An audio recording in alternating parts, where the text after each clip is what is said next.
Assalamualaikum warahmatullahi wabarakatuh. Perkenalkan, nama saya Audika Briantari Zain dari NRP 602622014. Di sini saya akan menjelaskan mengenai tugas akhir pada mata kuliah pengembangan dan penerapan sistem, yaitu mengenai pengembangan sistem oriented arsitektur. Baik, sebelumnya saya akan menjelaskan sedikit mengenai apa itu SOA. Jadi SOA itu adalah Service Oriented Architecture, yang merupakan pendekatan dalam pengembangan perangkat lunak yang dapat mengorganisir komponen perangkat lunak ke dalam sebuah layanan atau service yang dapat diakses dan digunakan oleh sistem lain secara terstruktur. Baik, di sini SOA yang dikembangkan adalah SOA untuk case, yaitu Disnatalis ITS, ya, dimana pada Disnatalis ITS sendiri itu biasanya akan terdapat beberapa kompetisi atau aktivitas-aktivitas. Nah, di sini pada tim kami memilih untuk memilih cabang olahraga tenis meja sebagai konsentrasinya, di mana sistem ini akan diberi nama SPOMAN atau sistem atau Sport Event Management, seperti itu. Nah, mengapa kami mengambil cabang olahraga tenis meja? Karena menurut survei dan pengamatan dari tim kami yang dilakukan secara online ataupun oleh beberapa orang terkait, maka tenis meja ini ternyata sudah beberapa kali dilaksanakan dalam beberapa tahun terakhir untuk memperingati Disnatalis ITS. Jadi tim kami sepakat untuk menggunakan cabang perlombaan tenis meja atau yang lebih dikenal dengan nama pingpong. Baik, dalam proyek kami ini akan ada banyak informasi-informasi yang diberikan mengenai kompetisi tenis meja, baik itu informasi seputar perlombaan, syarat perlombaan, ataupun mulai dari awal mendaftar atau registrasi sampai pada pengumuman pemenang, seperti itu. Kurang lebih seperti ini fitur-fitur yang akan diberikan pada sistem kami. Kemudian pengguna atau aktor yang menggunakan web kami telah kami identifikasi menjadi 4, yaitu yang pertama ada tamu, di mana tamu ini hanya orang yang membuka halaman homepage dan tidak melakukan aktivitas login dan registrasi. Namun peserta adalah orang yang membuka halaman homepage dan sekaligus melakukan pendaftaran dan login. Jadi peserta ini dia melakukan registrasi dan login. Sedangkan panitia adalah pengguna sistem yang memiliki aktivitas login sebagai panitia dan dapat melakukan beberapa aktivitas CRUD, ya, seperti menambahkan data peserta atau menambahkan atau mengupdate data peserta, seperti itu. Kemudian admin, kalau admin adalah orang yang hampir sama ya seperti panitia, dia aktivitas loginnya sebagai admin dan selain bisa mengelola informasi pada sistem, tapi admin juga memiliki akses penuh terhadap source code dari sistem tersebut dan juga database-nya, seperti itu. Kemudian berikut ini merupakan use case diagram high level pada sistem kami. Dapat dilihat di sini bahwa tamu dia hanya mengakses informasi-informasi pada homepage, sedangkan peserta dia melakukan aktivitas login dan register terlebih dahulu. Sedangkan admin dan panitia mereka memiliki aktivitas yang lebih kompleks, ya, mulai dari mengunduh data peserta ataupun mengunduh laporan pembayaran, seperti itu.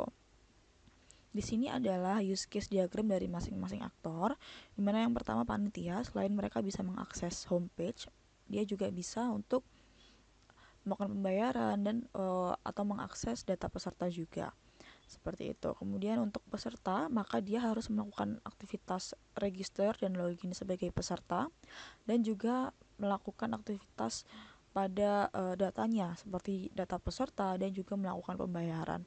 Sedangkan tamu dia hanya bisa untuk mengakses halaman homepage saja, seperti ini.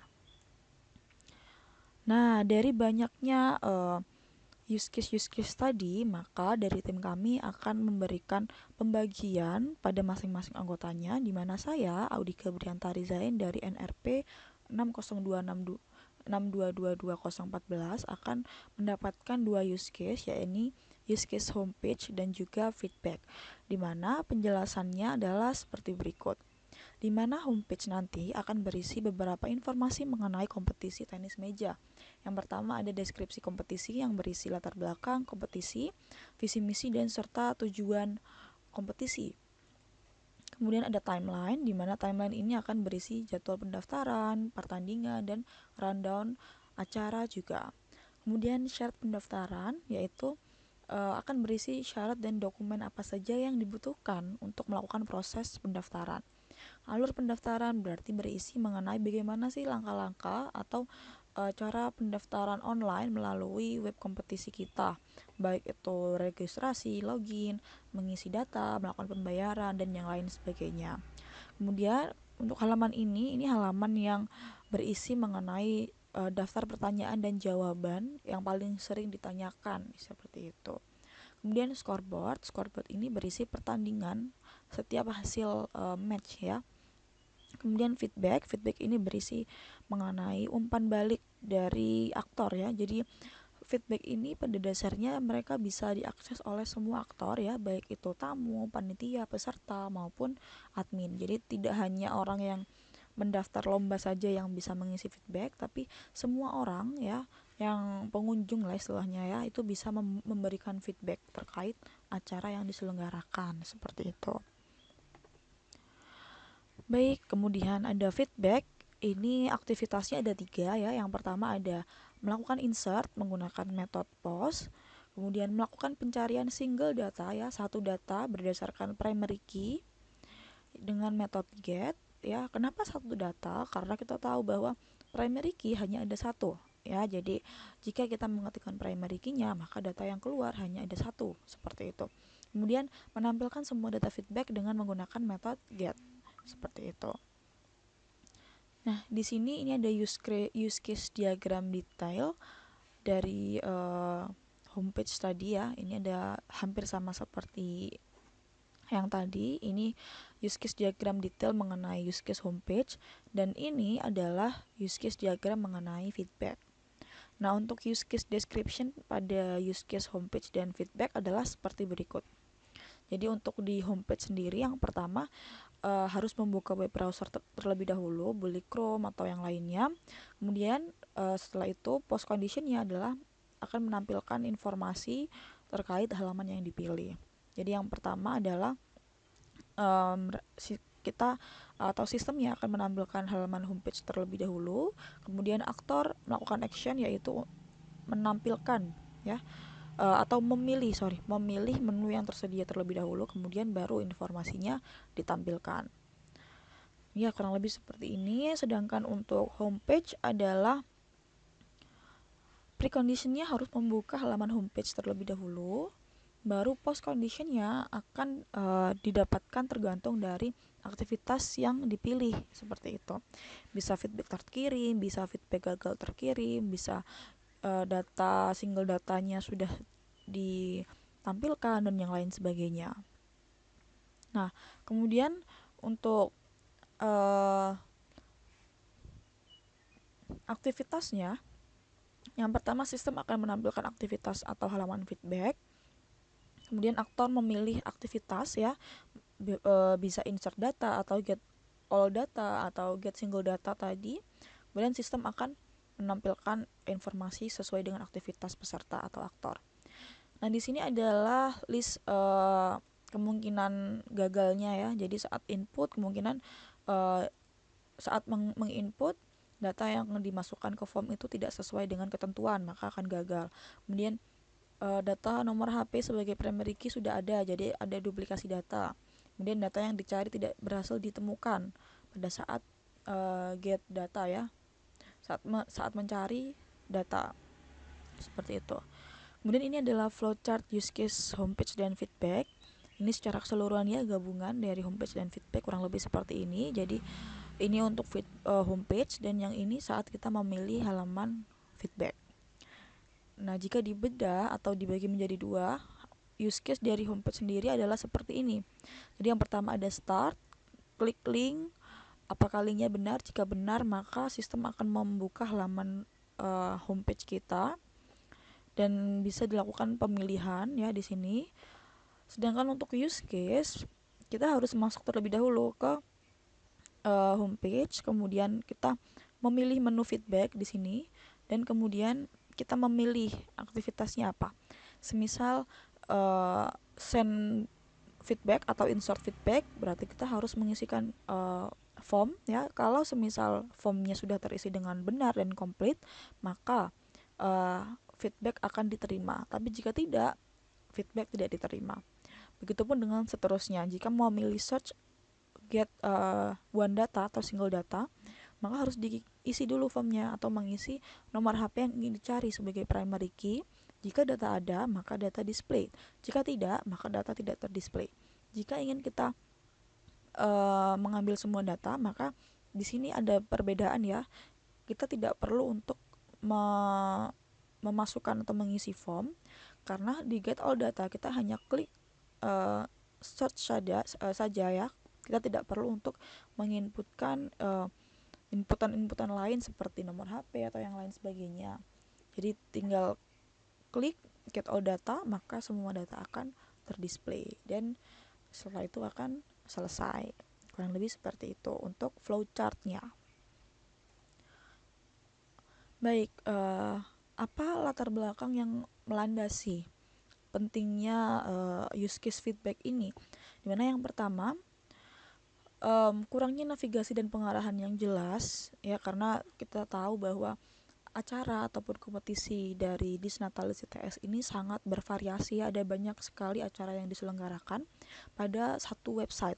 Jadi setelah kami amati bahwa terlalu banyak informasi yang ada pada homepage tersebut dapat membuat pengunjung ya itu bingung dan semakin susah untuk mengarahkan diri mereka ke halaman-halaman yang mereka cari. Kemudian sulitnya mendapatkan informasi mengenai kompetisi. Ini berhubungan dengan poin A. Jadi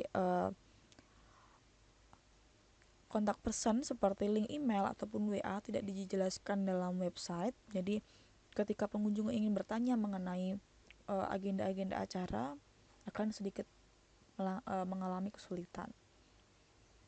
Kemudian yang paling penting adalah tidak adanya ruang bagi pengunjung untuk memberikan saran dan masukan terhadap kegiatan yang dilaksanakan. Padahal hal ini itu cukup penting karena telah diketahui bahwa acara Disnatalis ITS biasanya akan diselenggarakan setiap tahun. Jadi kemungkinan akan ada acara terus-menerus di setiap tahunnya. Tapi tidak ada ruang bagi pengunjung ini untuk memberikan saran, sehingga akan dirasa penting jika masukan-masukan atau feedback dari pengunjung bisa kita tampung untuk proses evaluasi acara yang akan datang. Nah, kemudian dari latar belakang tersebut, maka dapat ditarik 3 masalah, yaitu yang pertama ada sulitnya mendapatkan informasi, tidak ada kontak person, dan juga tidak ada ruang pengunjung untuk melakukan aktivitas feedback atau menginputkan feedback. Kemudian tujuannya dari permasalahan ini adalah yang pertama, sistem dapat memberikan navigasi dan pengarahan yang jelas, jadi mereka bisa menemukan informasi sesuai yang mereka inginkan. Kemudian memberikan informasi terkait bagaimana cara mendaftar agar jelas dan tidak ambigu. Kemudian memberikan tempat bagi pengunjung untuk bertanya ya, baik itu melalui email ataupun WA. Dan yang terakhir adalah menyimpan feedback ya yang berisi saran ataupun masukan, sehingga data nantinya akan dapat digunakan untuk proses evaluasi di acara yang akan datang.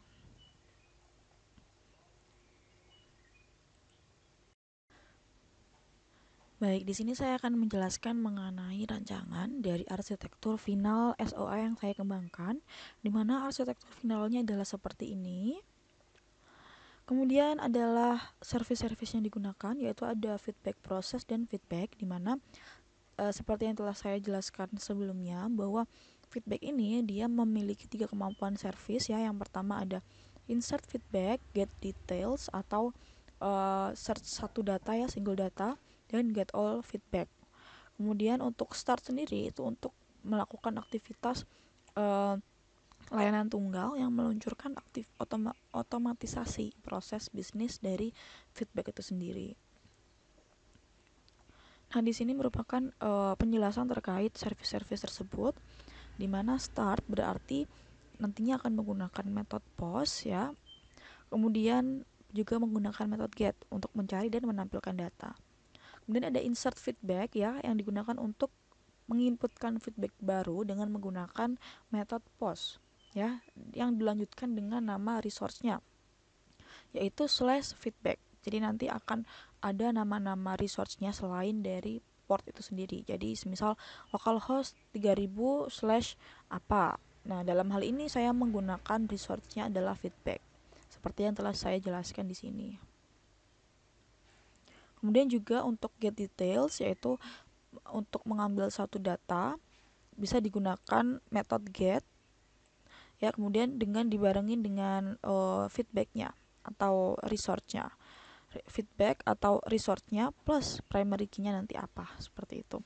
Kemudian get all feedback hampir sama seperti get details, tapi ini untuk mencari dan menampilkan semua data ya, bukan hanya satu data. Seperti itu. Jadi sampai di sini telah diketahui bahwa feedback bisa melakukan 3 aktivitas, yaitu insert, kemudian get single data, dan get all feedback. Seperti itu.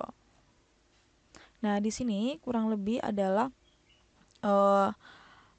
urutan eksekusi servisnya, di mana yang pertama kita melakukan start terlebih dahulu untuk memulai proses. Kemudian selanjutnya kita harus menginsertkan feedback terlebih dahulu agar pada database terdapat paling tidak satu data ya yang dapat dicari ataupun ditampilkan. Nah, kemudian setelah ada data dalam database, baru kita bisa menjalankan aktivitas search ataupun get all data, seperti itu. Nah, di sini selanjutnya ada implementasi ya dari service-service tadi dengan menggunakan source code, Node.js dan JavaScript. Oke. Jadi di sini ini ada kode insert feedback ya. Mungkin di sini saya akan membuka melalui Visual Studio Code. Nah, di sini untuk file tersebut saya simpan di dalam nama file myindex.js.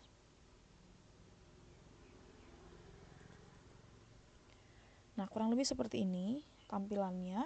Jadi yang pertama, ini untuk menambahkan data, yang di bagian ini untuk menambahkan data ya. Tadi kita sudah tahu bahwa untuk menambahkan data, kita bisa menggunakan metode post ya dengan dibarengin resource-nya ya. Kemudian di sini ada dua parameter, yaitu parameter request dan rest.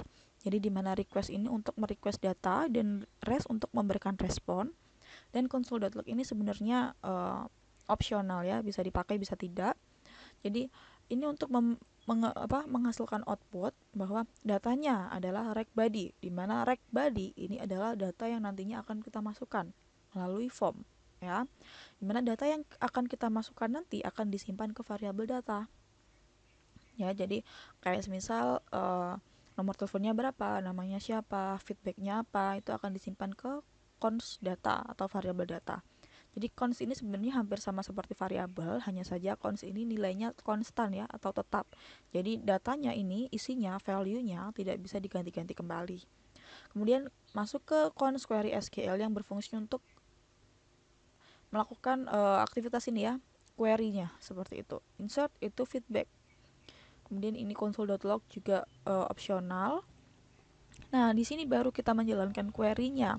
Dimana saat query dijalankan, maka kita akan mulai nih untuk memasukkan datanya. Jadi jika ya if error, maka kita akan mengirimkan ya, akan merespon status 500 dengan message gagal insert data feedback, yang artinya data tidak berhasil untuk diinput.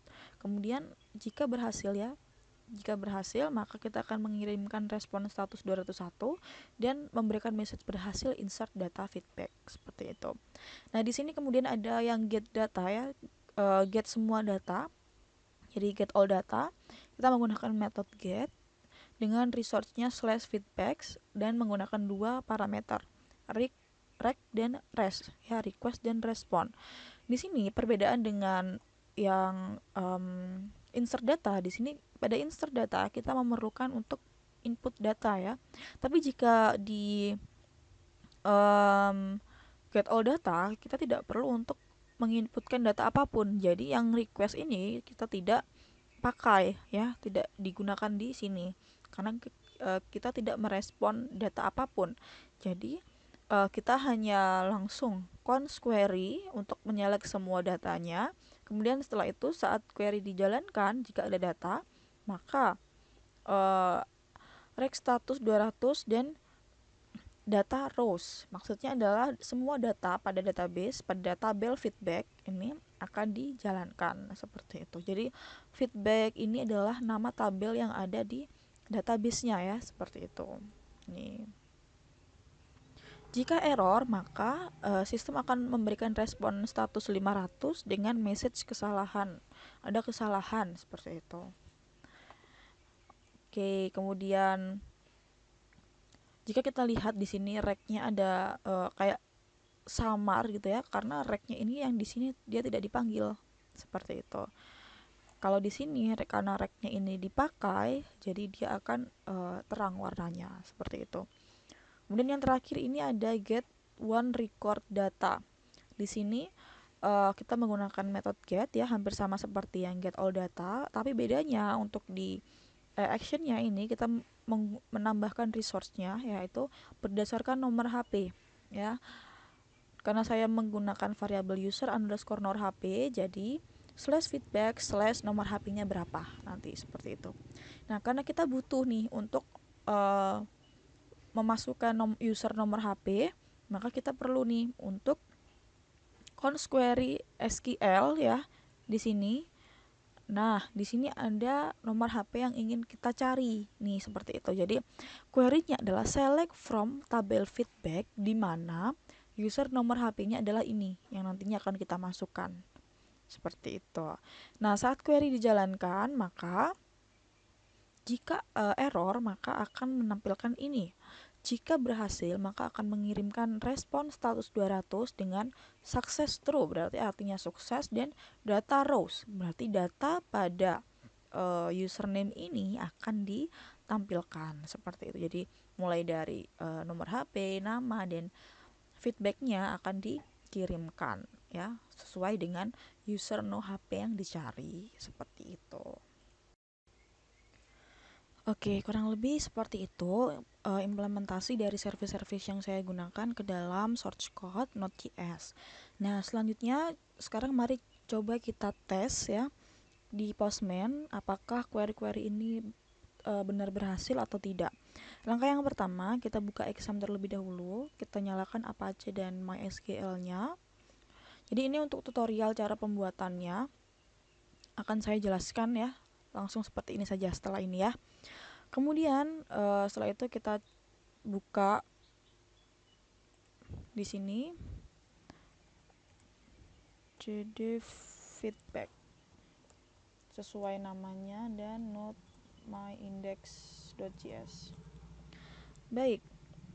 Di sini server running at port 3000, kemudian kita coba seperti ini ya. Jadi karena kita ingin mencoba untuk menampilkan data saja ya.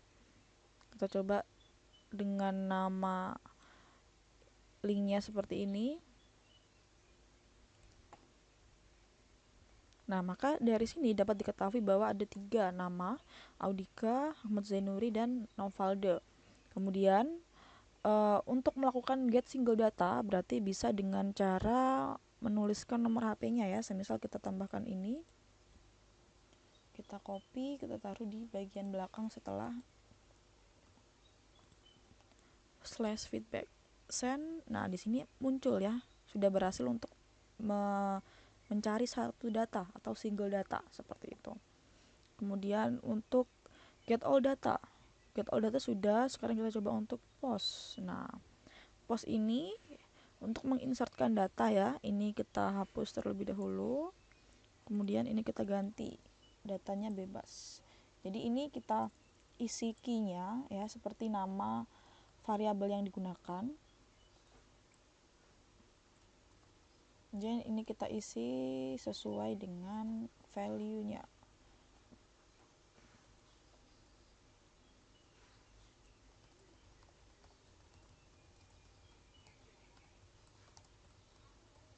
Seperti ini misalnya. Kemudian jika sudah send, nah maka data berhasil diinput. Maka coba kita cek sekali lagi apakah benar-benar sudah ada dengan metode get.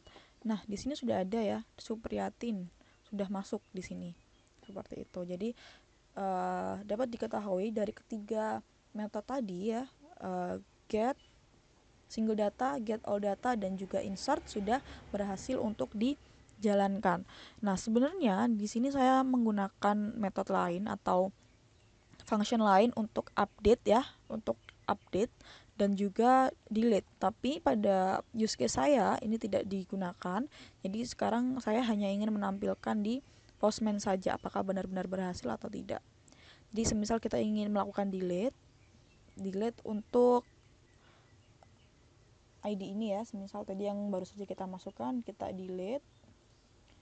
Nah, sudah bisa. Jadi artinya kode delete juga sudah bisa ya.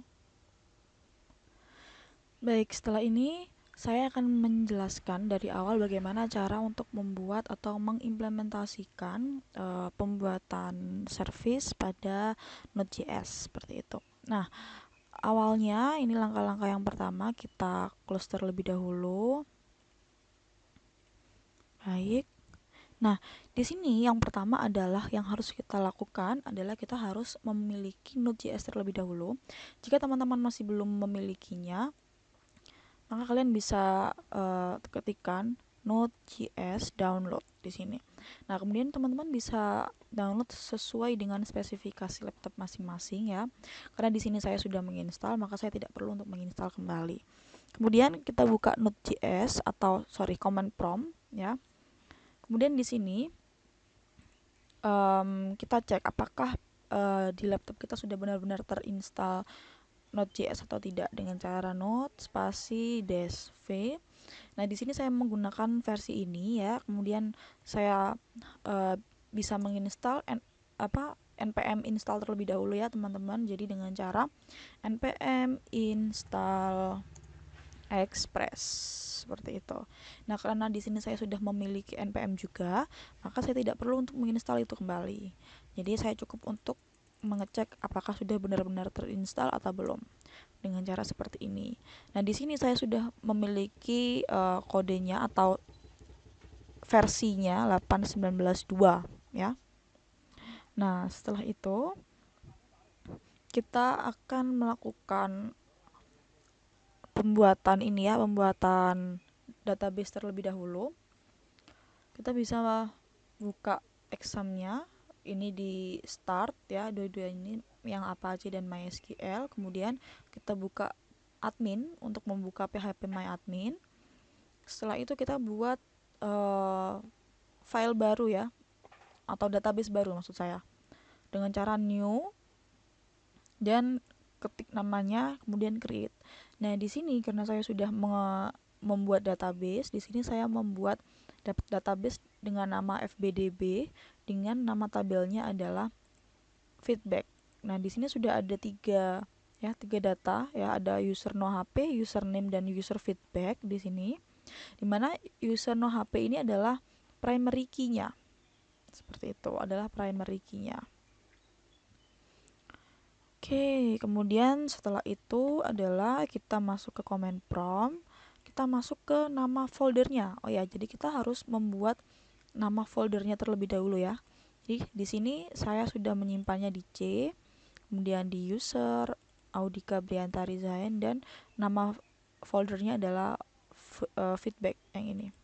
Jadi kita bikin feedback terlebih dahulu, kita bikin nama foldernya, kemudian setelah ada nama folder kita masuk ke sini. Ya. Dengan cara cd feedback. Nah, seperti itu. Setelah itu kita masuk ke Visual Studio Code-nya ya, kurang lebih ini adalah tampilan dari file saya ya, feedback saya.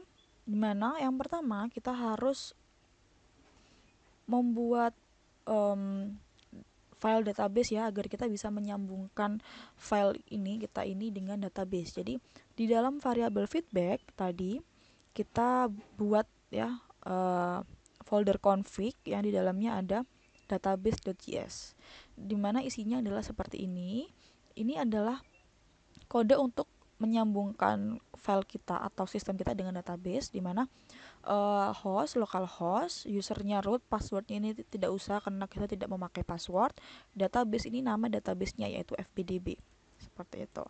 Setelah sudah, kemudian adalah kita masuk ke file baru dengan nama myindex.js. Jadi myindex.js ini tidak di dalam folder config ya, tapi tetap di dalam folder feedback, seperti itu. Nah, kode-kode yang tadi ini kita tulis di dalam myindex.js tadi, seperti itu. Nah, setelah itu jadi sampai sini ada file database dan juga ada file myindex ya, seperti itu. Baru setelah itu kita bisa jalankan di sini dengan nama node dan nama filenya yaitu myindex.js. Kemudian kita enter. Nah, di sini telah diketahui bahwa server kita sedang berjalan di port 3000 ya. Oke, kemudian kita cek di sini dengan mengetikkan localhost 3000. Dengan jangan lupa dengan resource-nya ya, yaitu feedback. Nah, di sini ini untuk menampilkan data. Jika kalian ingin menambahkan data, nanti akan melalui UI ya. Kemudian bagaimana jika menampilkan satu data? Nah, jika menampilkan satu data bisa dengan disertakan primary key-nya, seperti itu. Oke, berarti di sini database dan sistem sudah berhasil connect. Kemudian selanjutnya adalah kita bangun UI-nya ya dengan HTML. Nah, di sini HTML saya membuat beberapa HTML karena saya juga memiliki tanggung jawab untuk membuat homepage seperti itu. Nah, di sini coba kita buka yang ini ya. Jadi ini saya membuat HTML sederhana ya tentang untuk memasukkan atau menginsertkan data. Jadi ini kalian bisa klikkan kode ini, kemudian bisa di go live untuk runningnya. Nah, di sini kita bisa menginputkan datanya, semisal dari nomor HP 085 sekian. Kemudian kita masukkan namanya.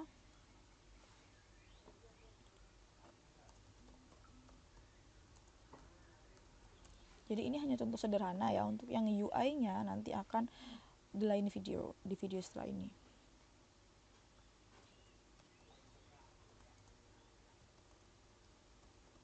Contohnya seperti ini. Submit. Nah, maka data berhasil di-input. Sekarang coba kita lihat apakah benar-benar sudah ter-input. Nah, ini ya.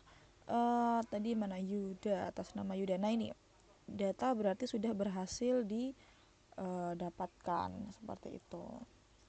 Ya, ada yang bernama Yuda. Oke, kurang lebih seperti itu video tentang implementasi Node.js pada service yang saya gunakan dalam use case feedback dan homepage. Untuk tutorial mengenai bagaimana implementasinya terhadap UI akan saya lanjutkan di video setelah ini. Terima kasih. Mohon maaf jika ada salah. Semoga video ini bisa bermanfaat. Wassalamualaikum warahmatullahi wabarakatuh.